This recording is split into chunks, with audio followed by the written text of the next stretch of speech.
Researchers at the University of Denver are trying to expand what we know about long COVID based on what we already know about head injuries, concussions.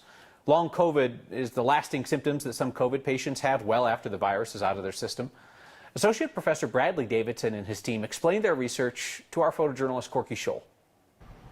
Do you want to take your shoes off for me, please? Thank you. Right now, this is our first study in this. It's our first foray in the long COVID. So just your hands on your hips, straight ahead. We noticed that the symptoms that we see in our concussed patients and our concussed participants line up really well with patients who are suffering from long COVID.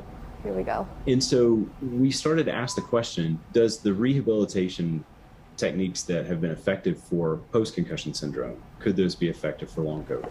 I'll start by having her put the goggles on. Our preliminary results on a handful of participants are supporting our hypothesis, and we're excited to finish the data collection so we can establish that more firmly.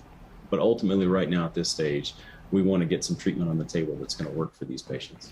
Yeah, we don't have quite as much space as DU, but looks pretty good. My name's Dan Stute, and I'm a physical therapist.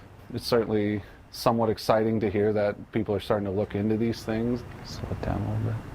So what we've started to do is really think about, okay, so if it's looking the same as post-concussive syndrome, if we start to use similar treatment strategies, incorporating balance, eye tracking, we've actually seen great results. It's been similar time frames to our post-concussive syndrome. Okay. All right.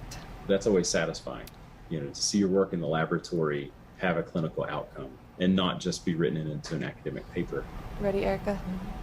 What would be really nice out of it is if we could find a good solid set of diagnostic tools that we could use for people and learn more about what exactly is causing long haul COVID, and then specifically how we could be better at treating it. Well, thank you for being my test subject today, Erica. CDC estimates somewhere between 1 in 4 and 1 in 5 people who got COVID ended up with long COVID.